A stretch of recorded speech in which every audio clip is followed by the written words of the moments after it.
Welcome to the Mold Matters Podcast. Whether you are looking for help recovering from mold illness or just want to learn more about creating a safe environment for your family, this podcast is the place for you. So here's a question for you. I'm sorry, Jared. No, go ahead. So I talk to people throughout the country, and crawl spaces there's a million different theories on crawl spaces, right? And I've kind of been real careful to say, look, what works in Utah probably doesn't work in Virginia, or what works in Virginia may not work down in Miami, right? Because the weather is so different, the humidity, so I've always been very leery of trying to put plastic down on a crawl space, and where some of these companies actually run the plastic up the wall and then try to seal it along the wall. I've been very leery of that. I'm not saying it's wrong, but it does make me a little bit nervous that we're creating an environment underneath that plastic that's growing mold. What's your feeling on that and crawl spaces in general? Yeah, well, 100% you're creating an environment under the plastic that is moldy. And in fact, my husband, he got a big exposure. It was a ground cloth outside that we used to have an ice skating rink in the winter.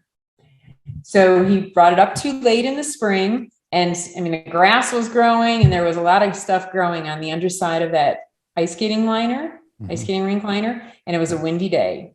And he got a big whiff of bad stuff. This is outside. So yes, 100%, if you're camping and you have a ground cloth, it's going to get nasty underneath. Again, the devil's in the detail for this. I don't think the solution is not to let the moisture from the ground come into our space. The solution is a vapor barrier, but it has to be sealed at the seams to openings, columns and whatnot. And I would seal it to the wall at the bottom of the wall. I don't recommend anybody ride up the wall with a vapor barrier because that's a different thing. And that can cause degradation. Plus we can't see the wall leaking. We still need to stop the leak from outside. But the dirt itself, so my research, I have researched this a lot because we've been looking for homes to buy in Wyoming, Montana, Utah, and go with realtors, and they would say, oh, there's no mold here, because we live in all those states. And inevitably we would go into a house that you could just open the door and be like, whoa, it's so musty. Yeah. And it was always a crawl space. A lot of bi-levels, but any house with a crawl space had the potential. And there's a study, and I could even probably find the link for you guys. They were looking in the desert at burying toxic waste. And they were going to put them in metal drums in the desert thinking, well, nothing will ever happen to it because the desert is dry, right? Right. Because of course metal would corrode and can degrade just like everything else with moisture. So they did a research on burying toxic waste in metal drums in Arizona. And what they found when they actually did the calculations is that even in the desert of deserts, the ground has moisture in it. And it's the relative humidity in the ground. Now on the surface, it dries really fast. But below the surface, the way we can have plants growing is because there's water down there. Right. And the water is pushing its way up. And in the desert and dry climates, it dries very easily, but it's still pushing its way up. And when we put a building over the ground, then the water doesn't know. It's just still working its way up. And then it comes up and goes, whoa, there's a building here. I guess I can't dry here because I'm under a building. And under a slab, same thing. And that we do see a lot of mold in situations where it is more humidity, especially over time, than we might intuitively think it would be. So I recommend, and yes, the vapor barrier will get nasty. There's no doubt about it, but the dirt is nasty. So dirt is primarily mold because that's how we get dirt, is decay of organic matter to make dirt. So we don't want to breathe the dirt. This is the only place where I would say you do encapsulate. So you're going to try to seal the plastic. They have tapes for this. And then I would mechanically put a strip up as well and maybe caulk the seam as well because the surfaces are never perfect to really say that is separate. And it's in the ground, it's staying in the ground. And if we ever have to disrupt it, we're going to have to be really cautious about that. Yeah. Because yes, it will be moldy on the side. What is wrong is the codes are saying you just lay a piece of plastic there. Right. Yeah. And that's not sealed. And so, yes, to your point, you're collecting mold under there and it all can come out. And then somebody walks on it and gets disrupted. And so it's ripped. And yeah, that's a huge source of mold. Sure. But the problem with crawl spaces also is that, and it is definitely worse in different regions, but the ventilation is not ever done the way that it should be done.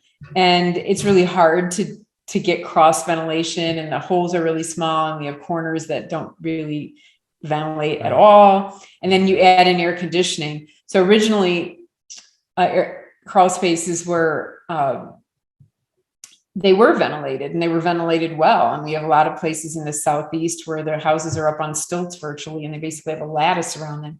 That works great.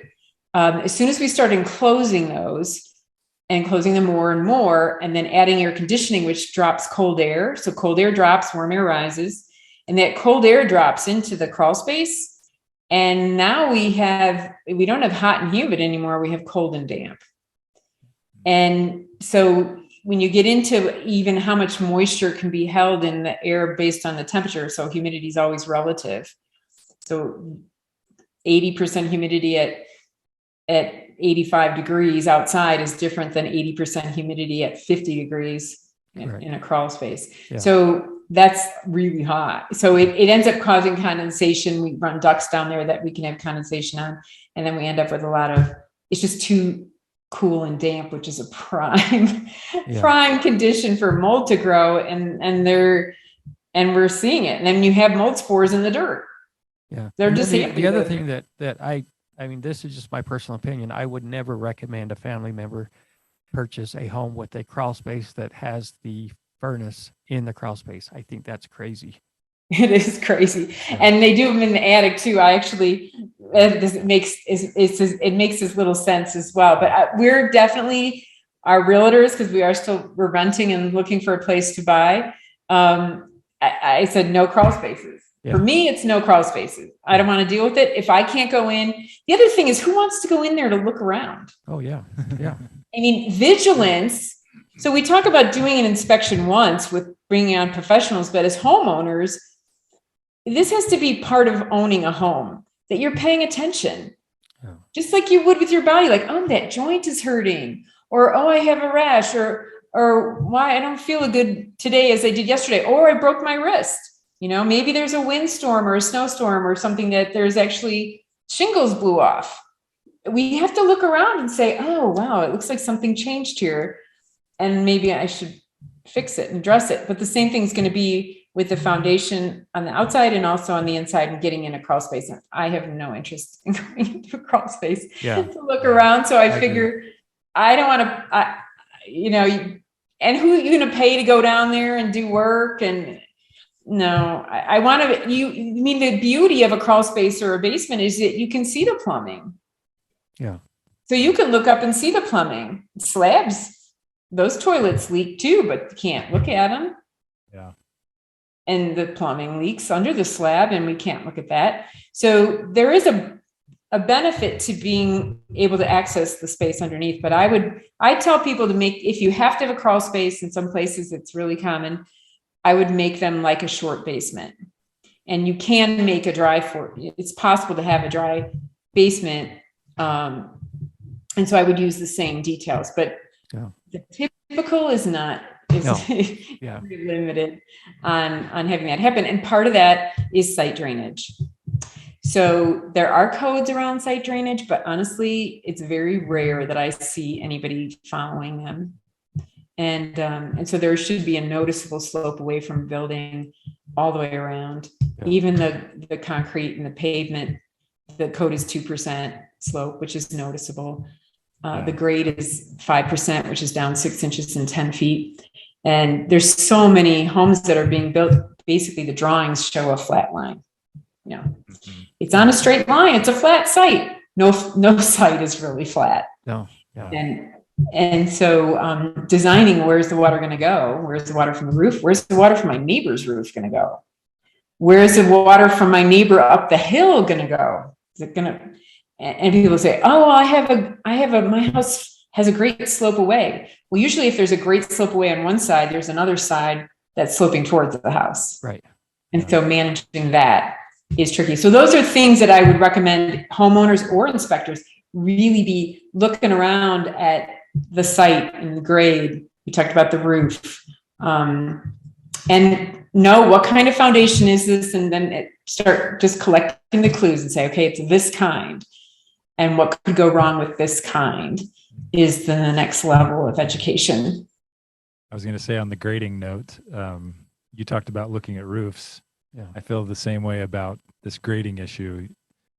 You drive past homes and pretty much, I don't know what the percentage is again, but there's a big chunk of homes that have at least one little dip in the grading around the house. Maybe it's where there's some plants or where they water a lot, or, I mean, it's inevitable that any house starts to settle after, a certain amount of years. And so You see my house though. Yeah. I have no. yeah.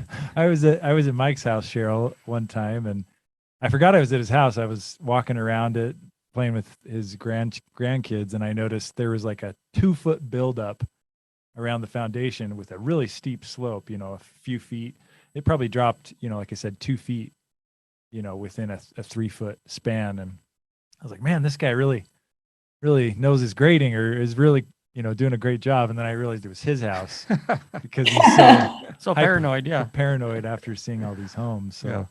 Yeah. So it's that's what you're looking for, but you also want to make sure that you're not building up your grade and covering over the juncture where the foundation meets the Absolutely. Yeah. house. Yeah. Because we have a lot of leaks over the top. Yeah. And so if you look at why this is happening, it's really very logical in that when we build homes, the hole that is dug around the foundation wall is bigger than just the wall, because they got to walk around, put forms in, then they backfill. Right. So when you're going to backfill, you're putting dirt back that wasn't what nature has compressed. Yeah. And it will take another 5, maybe they're going to compress it, which they should, maybe they won't. Yeah. Nature alone is going to take anywhere between 5, 10 to 15, even 20 years to continue to get the air out of what was fluffy that was shoveled back in the hole. And so that's why it can look great the minute you close on your brand new house. Say, oh, look at all these hills. And then in 2 years, 3 years, it's a reverse drainage issue because it has settled. Yeah. And then we don't usually are designing the landscaping. So the finish grade is what's supposed to be 8 inches down from the top of the foundation where the slope starts. That's the finish grade. That means that's the mulch. That's the topsoil. That's where the plantings start. Yeah. And it is a tendency to come back in new construction and add topsoil, add mulch that's going to turn to topsoil. Yeah. Plant some plants, and we got to raise them up. And then we have a divot behind the bushes where behind the bushes slopes towards the house. So it's all complicated. Yeah. It's all really complicated. I see this a lot too. When you first build a home, all of your bushes are very small, and you've got sprinklers right by the side of your house watering those bushes. Well, the bushes grow up and they block the sprinkler. So now all that sprinkler water is actually falling right next to the foundation as opposed to shooting out over the bush. Yeah. Yeah, that's a good point. Sprinklers are a good one to look for. And I have seen this a lot in Utah, is you can actually see buildings where there's like a eyebrow effect especially on brick or stucco. See, they're clearly sprinklering their building at night and no one knows it. Yeah. And that alone can cause tremendous water damage. Speaking of stucco, how do you feel about stucco? Any material can be done well and any material can be done poorly. Okay.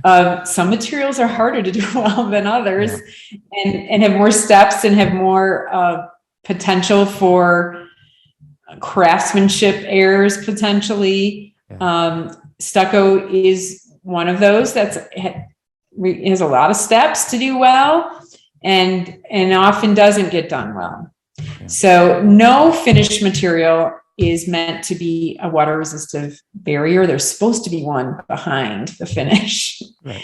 So we just assume in the industry, and this would be something we as architects assume, is that everything's going to leak one point or another. You can't rely on caulk. Caulk lasts maybe 10 years. Right. So at some point, stuff is going to leak. And so you want to have a belt and suspenders kind of an approach when you're building, so that you can say, okay, if water gets behind here, then it's going to go here. Okay. Or when water gets behind here, it's going to go here. And we're still going to protect the structure. So we try to do, and I have a Build a Safe Home master course that I offer for education on this topic. And we talk about site and climate, and we talk about building design, the design defects to avoid and do well with, foundations, walls, roofs. And then I have a bonus section on contracts. But the point of all that is that just getting paying attention to all this stuff. And it's a challenge. It's really complicated. It's really complicated, which is why there's such a big problem. Yeah. Yeah. Well, So to your point, you were talking about the settling of the soil around homes because it's backfill, and I got thinking, and your comment about sprinklers and the bushes growing.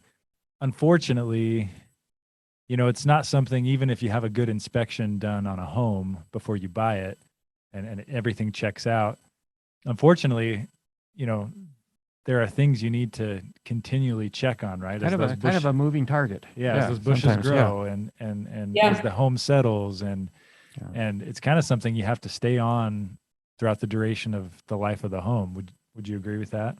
Yeah, and in terms of sprinklers, they can be pointed away. You definitely want to check that. Winter can change some of those things, and I would be cautious about how much planting and putting right up against the foundation, which I think was your point also. Yeah. But definitely something to look at, and that changes over time. Again, coming back to the vigilance for homeowners to pay attention to, well, this looked good last year, but why doesn't it look good now? Yeah. Or why is this foundation discolored here? Why is the wall discolored here? There's always a reason. Yeah. And we may not know why, but I have a course called Moisture Basics where I do defects and basically why all the different ways our buildings get wet. Because there are some that people don't think of. Sprinklers is one of them that is listed there that I talk about. And then I show examples of some really common defects. And I almost have to give a disclaimer with that course because you can't unsee this stuff. Once you've seen it, you see it everywhere. And it's horrifying because you see it on commercial buildings, you see it on schools, you see it on, actually there's a video of me on my YouTube channel. It's a little older where I'm in front of the architecture building at the University of Illinois, where I was at a conference talking about poor drainage on the architecture building that was new. Yeah. So it happens. It's where two materials come together, where two professions come together, where two contractor professions come together, like siding and roofing. Mm-hmm. And there's some coordination that has to go on there. Yeah. And it does require somebody to actually do something actively to coordinate that. HVAC systems in the design, it's an afterthought half the time. Yeah. Maybe more than half the time. Right. Okay, we're done with our design. We love it. Now let's start building it. And whoops, we're halfway done building it. Let's get the heating guy in, the ventilation guy in, and get him to run the ducts, and be like, I can't fit through this hole. Yeah. And they end up with challenges. So I think that all we can do is keep learning and I'm trying to create awareness about the stuff that I see. Yeah. I wish I had an easy button for like a checklist or the tests. I think they can be helpful, but in the end, we do have a role as inspectors that's really critical because it's an art and a science. And so there is a skill involved in training your eye to see things that testing may not show. Yeah, I agree with that. Cheryl, I'm looking at the clock and I'm like, how the heck did we just talk for almost 50 minutes and we only covered 1/5 of our topic matter? Wow. So we need to regroup with Cheryl. We're going to have to invite you back, Cheryl. I think I learned some cool little insights. Yeah. Some Been some great. good thoughts come to my mind. Like you said, I mean, we're all learning. I mean, I still run into stuff. It seems like every few months where I'm like, oh, I don't know if I've ever seen anything quite like that before. Yeah. So like you've said, Cheryl, there's definitely a skill set, but I always one last thought that I always had when people talk about I think I might have a crack in my foundation because I got water in the basement, and I've always said, well, you may have a crack, you may not, but it's not a boat. It's not supposed to have water down there. So the crack is the least of the problems. It's the water that's saturating the soil, that's saturating the foundation is your problem. Yeah. And Exactly. And I would argue that the foundation is cracking because of the water. right. Yeah. As I said earlier, differential wetting, the ground doesn't like that. Yeah. The foundation's sitting on the ground. The soil ends up shifting and moving. It's not in its happy place. So the cracks are caused by differential wetting oftentimes. And again, so that's a symptom, but let's just get the guy out to fill the crack. Yeah. And it's going to leak because you have water there. Right. Yeah. Yeah. Yeah, exactly. Yeah. Yeah. So I'm at avoidingmold.com and I do have resources there that my goal is to be as affordable as possible. And so we've decided that I can't be everywhere all the time anyway, but that if we record some of the things that I say to my clients that I do see individually, if I record some of that content, then it's really affordable for people to log on, participate in it, and take a look, learn, watch it a few times, watch it whenever you want.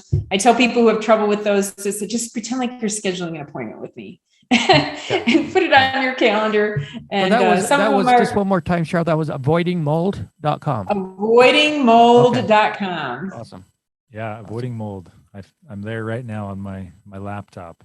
And you have a decent amount of free materials as well. Free classes and free courses, and I think checklist. I do have a lot for free. So and like I said, like and subscribe my YouTube channel, Cheryl Ciecko Architect, and my Instagram's Cheryl Ciecko Architect, and my public Facebook page is Cheryl Ciecko Architect. So I do post a lot for free. Again, my real mission is to create awareness. I do have to create some income so that I can continue to do this, and so I can pay people to make the stuff and do the website and help us get it out. Yeah. But my mission is broader, and ideally there's things in the code that needs to change. I have a lot of high hopes for the future, but it's going to require a lot of conversations with a lot of different people. Yeah. It's a big Titanic going the wrong direction. Well, I don't know about the wrong direction. We're going in the right direction. It takes a lot to turn. It's a slow moving ship. Yeah.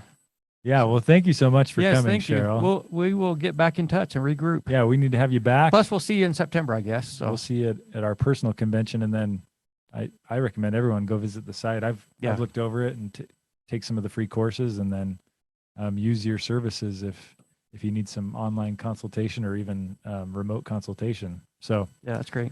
Yeah. Thank you, Cheryl. I recommend Moisture Basics to start training your eye to see this stuff. Okay, Moisture Basics to start. Great advice. Okay. All right. Thank you. Thank so you guys. much. All right. Thanks for having me. Thank you. Take care. Bye. Thanks for listening to the Mold Matters podcast. Be sure to subscribe for more in-depth information on mold illness and recovery.